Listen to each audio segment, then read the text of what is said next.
जब स्वास्थ्य विभाग पे चर्चा हो रही थी तो श्रद्धेय नेताजी पे टिप्पणी की गई, जहां उनसे रिलेटेड कोई बात नहीं थी। एक विशेष धर्म के लोगों पे कॉन्ट्रासेप्शन के ज्ञान को दिया गया, जिसकी यहाँ कोई आवश्यकता नहीं थी। जब मेरे द्वारा इस सदन में मंत्री जी से प्रश्न पूछा गया है, कहीं ना कहीं मंत्री जी आहत हो जाते हैं। डॉक्टर रागिनी। अध्यक्ष महोदय, आपका आभार।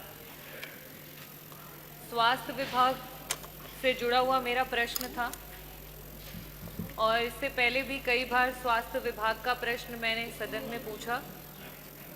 अध्यक्ष जी, मैं यहाँ आज प्रश्न पूछने के लिए नहीं, अपनी पीड़ा व्यक्त करने के लिए खड़ी हुई हूँ, क्योंकि इससे पहले भी कई बार स्वास्थ्य विभाग माननीय मंत्री जी हैं, उप मुख्यमंत्री एवं स्वास्थ्य मंत्री जी, और जितनी मेरी आयु होगी उतना अभी तक का मंत्री जी का राजनीतिक सफर रहा हुआ है, बहुत ही एक्सपीरियंस्ड है।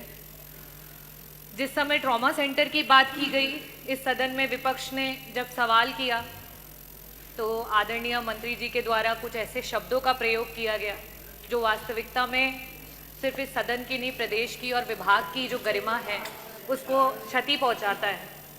मैं आपका संरक्षण चाहूँगी अध्यक्ष जी। इसके बाद जब नवजात शिशुओं की मौत की बात हुई झांसी में, उस समय भी आदरणीय मंत्री जी के द्वारा नेता प्रतिपक्ष पे वार किया गया, ना कि उन बच्चों की जान कैसी गई उसका जवाब नहीं दिया गया।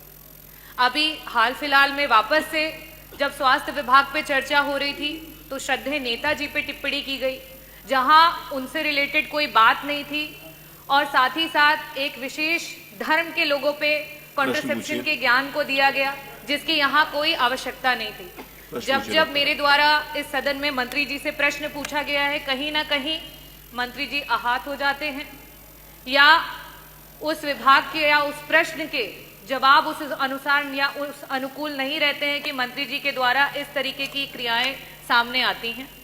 तो अध्यक्ष जी, मैं आपके सामने और इस भरे सदन के सामने यही कहना चाहूंगी कि बार बार मंत्री जी के सवालों और चर्चाओं में ही पूरे विपक्ष को जो है वेल में आना पड़ता है, और इस वजह से मैं मंत्री जी के प्रश्नकाल का बहिष्कार करती हूं और वॉकआउट करती हूं।